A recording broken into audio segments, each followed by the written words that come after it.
Bit of a different video here. I just wanted to make a list of my top 5 self-development books which aren't actually labeled as self-development books. These are my top 5 self-development books, which aren't really self-development books.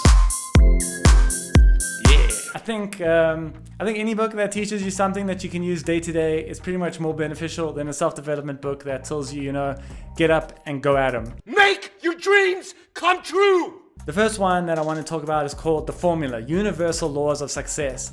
This book is so cool. What it does is it breaks down big data and it gives you insights into how people in multiple fields like athletes, scientists, artists, what attributed to them becoming successful. So anyone who wants to become successful in a field would do well to read this book and just get ideas and insights into what makes something successful.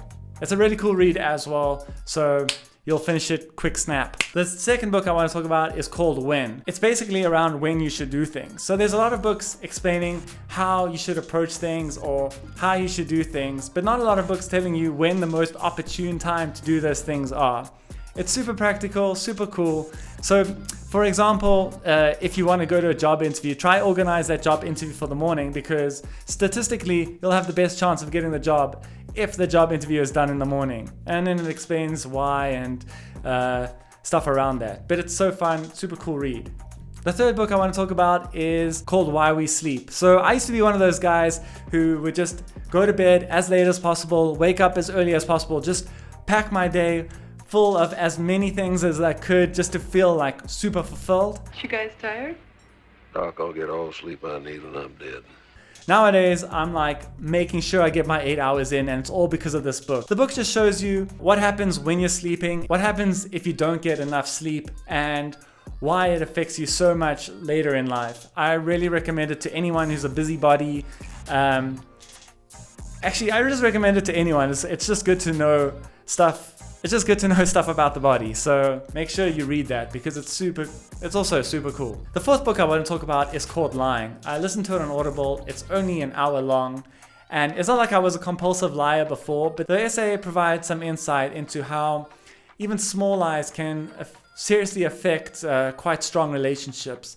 So I really recommend it. It's only an hour. Sam Harris has a few of these 1 hour books. Lying is one of my favorites. Yes, I'm with him right now. No, not very attractive. The last book I want to talk about is called Extreme Ownership. It is super cool. You have to get the Audible version of this because the production quality is insane. It's written by 2 Navy SEALs who juxtapose their experiences that they had fighting in Iraq with situations that take place in the corporate world. And it just shows how leaders should take responsibility, or even how individuals should take responsibility for what happens within a team. So if you feel like somebody else made a mistake, don't accuse that person, own it yourself. It's a really cool book, super insightful. I recommend it to anyone who works in a team, and just get you and your team to read it. You won't regret it. If anything, it's just a lot of fun. Yeah, so those are my 5 books. I've got links to all of them in the description. I've also got some more of the books that I've read on my website, which is posted a link in the description. If you like these videos, please let me know. Just DM me or comment. Appreciate the watch. Thanks guys. Cheers.